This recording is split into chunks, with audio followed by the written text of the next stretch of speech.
আমার খবর।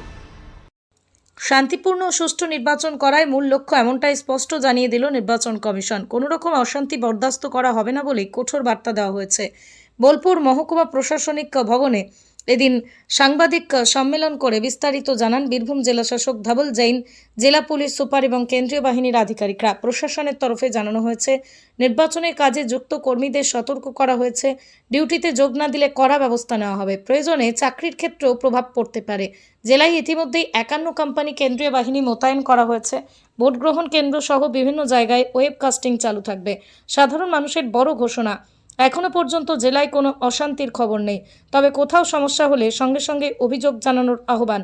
অভিযোগ পেলেই 30 মিনিটের মধ্যেই ব্যবস্থা নেওয়া হবে। প্রশাসনের বার্তা একটাই, শান্তিপূর্ণ ভোট নিশ্চিত করতে কোনো ঢিলেমি নয়, কড়া নজরদারিতেই হচ্ছে গোটা প্রক্রিয়া। ভয় সৃষ্টি যদি তৈরি হয়, তার একদম বিরুদ্ধে আছে। পোলটা একদম শান্তিপূর্ণ করা আমাদের দায়িত্ব, আর মানুষের আমাদের সহযোগিতা দরকার।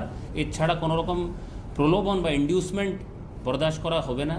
কোনো রকম ভয় সৃষ্টি করা, কোনো রকম ছাপ্পা, কোনো রকম সোর্স জ্যামিং, বুথ জ্যামিং, এটা একদমই বরদাস্ত করা যাবে না। সেটাতে পুলিশ আর সিভিল অ্যাডমিনিস্ট্রেশন, এর সঙ্গে সিএপিএফ, এরা একদম কর্মরত থাকবে। কোনো রকম এই অসুবিধার মধ্যে আমরা না পড়ি, এটাই আমাদের চেষ্টা থাকবে। বীরভূমের মানুষের কাছে আমাদের এই অনুরোধ কি আমাদের এই জিনিসে সহযোগিতা করতে। এছাড়া দু একটা পয়েন্ট আমি কভার করতে চাইছি। ওটা হচ্ছে, অনেক পোলিং পার্সোনাল এটা ভাবছেন কি হয়তো ওনাদের কাছে চিঠি গেছে, আবার একটা নোটিশ আসবে, নোটিশের পর আমরা একটা জবাব দিয়ে দেব। এবার কিন্তু ইলেকশন খুব কড়া, চাকরি নিয়ে টানাটানি হয়ে যেতে পারে। সেই কারণে যারা পোলিং পার্সোনাল হিসাবে অ্যাপয়েন্টমেন্ট লেটার পেয়েছে, ওনাদের সবাইকে কিন্তু পোলিং ডিউটিতে রিপোর্ট করতে আমি অনুরোধ করছি। কেন এই জিনিসটা আমার হাতে থাকবে না। প্রত্যেকবার ওনাদের মনে হয় কি একটা রিজার্ভ থাকে, আমরা রিজার্ভে পড়ে যাব, পোলিং পার্টি তৈরি হয়ে গেলেই ইলেকশন সুন্দরভাবে হয়ে যাবে, আমাদের পিছনে কেউ লাগবে না। কিন্তু এটা পরিষ্কার বলে দেওয়া, এইবার কিন্তু অনেক ম্যান পাওয়ার কমিশনের নির্দেশে কমে গেছে। সেই কারণে আমাদের কাছে রিজার্ভ প্রায় নেই। সেই কারণে যার নামে পোলিং ডিউটি বেরিয়েছে, সে যদি ওখানে না পৌঁছয়, তাহলে আইনি পদক্ষেপ আমাদেরকে পিপল রিপ্রেজেন্টেশন অ্যাক্টে ওনার চাকরির বিরুদ্ধে যা নিতে হয় আমরা নেব। সেই কারণে পোলিং পার্সোনাল সবার কাছে আমার অনুরোধ কি আপনারা কিন্তু নির্দেশ মেনে আপনার অ্যাপয়েন্টমেন্ট লেটার অনুযায়ী কিন্তু রিপোর্ট করুন। এছাড়া ল অ্যান্ড অর্ডারের বক্তব্য আমার সবার কাছে, অনেকজনের নাম কিন্তু এসআইআরের প্রসেসে হয়তো আন্ডার এডজুডিকেশন ছিল, ডিলিট হয়ে গেছে, বা আগে 28 তারিখের রোলে এএসডিডির জন্য হয়তো ডিলিট হয়ে গেছে। সুপ্রিম কোর্টের নির্দেশ অনুযায়ী আপনারা জানেন একটা প্রসেস তৈরি করা হয়েছে। আপনারা যদি 28 তারিখের আগে ডিলিশন থাকে, তাহলে ডিও লেভেলে আপিল করতে পারেন, যেটা আমরা রেগুলারলি আপিলগুলো ডিসপোজ করছি। তাছাড়া আপনি যদি আন্ডার এডজুডিকেশন কেসে জুডিশিয়াল অফিসার যে এডজুডিকেশন করেছিলেন ওর মাধ্যমে ডিলিট থাকেন, তাহলে আপনারা অনলাইন বা অফলাইন অ্যাপ্লাই করতে পারেন ডিএম আর এসডিও অফিসে, যেখানে ট্রাইব্যুনালের কাজটা খুব তাড়াতাড়ি এগোচ্ছে আর আপনারা কিন্তু একটা রাস্তা পাচ্ছেন। সেই কারণে কোনো রকম ভয় সৃষ্টি করা, প্যানিক একটা তৈরি করা, কোনো রকম চাপ তৈরি করা, এটা আমার মানুষের কাছে অনুরোধ কি আপনারা পুরো প্রসেসের সময় আমাদের সঙ্গে ছিলেন, আর এই শেষ বেলা ইলেকশনের সময়টা চলে এসছে, আপনারা কিন্তু আমাদের সঙ্গে থাকুন। এটাই আমার একটা জয়েন্ট অনুরোধ। আমার সঙ্গে পুলিশ সুপার সাহেবও আছেন, ডিএফসি যিনি ডিস্ট্রিক্ট ফোর্স কোঅর্ডিনেটর সিএপিএফে উনিও আছেন। ওনাদের মাধ্যমে আমি বীরভূম মানুষের কাছেই অনুরোধটা রাখছি। ডিএম সাহেব ডিটেলে বলে দিয়েছেন। এক দুটো আর এক্সট্রা পয়েন্ট যে আমরা বলতে চাইছি কি, যে টোটাল আইডিয়াটা আছে কি ফ্রি পিসফুল ইলেকশন হবে, ওর জন্য এক্সট্রা যে করা হয়েছে কি ওয়েবকাস্টিংটা হবে, এক্সট্রা ক্যামেরা লাগানো হয়েছে, তাকি কোনো গণ্ডগোল হলে ওটা ধরা পড়বে। ফের তারপরে এক্সট্রা কিউআরটি রাখা যাবে, যদি কেউ ঝামেলা করে সিএপিএফ ওকে ম্যান করবে। কোনো জায়গায় যদি কেউ ঝামেলা করছে, ইমিডিয়েটলি ইন্টারভিন করে ওদের अगेंस्टे ব্যবস্থা নেওয়া হবে। অনেক সময় দেখা যায় কি পোস্ট পোল ভায়োলেন্স হচ্ছে, তো পোস্ট পোল পরে भी প্রচুর নাম্বার অফ সিএপিএফ প্রত্যেক ডিস্ট্রিক্টে থাকবে, আমাদের ডিস্ট্রিক্টেও भी থাকবে।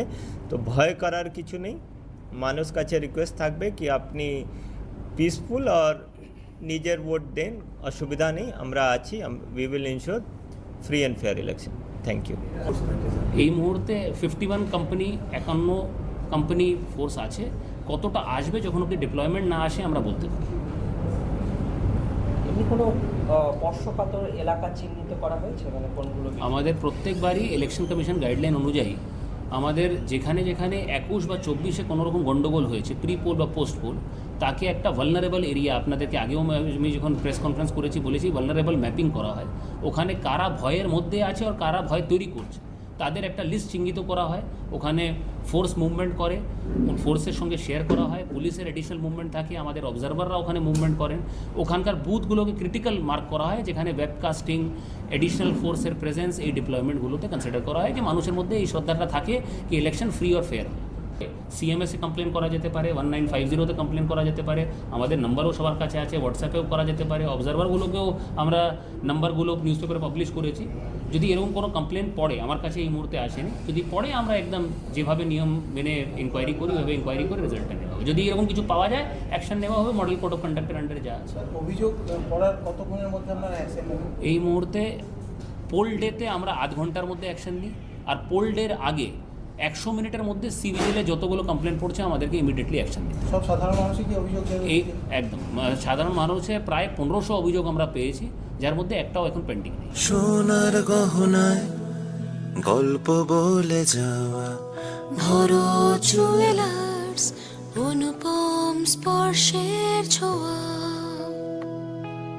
মায়ের স্নেহ কন্যার সাজ, প্রতিটি রত্নে ভরো জুয়েলার্স। ভরত জুয়েলার্স, গুণমানের অঙ্গীকার, শান্তিনিকেতন রোড, বোলপুর।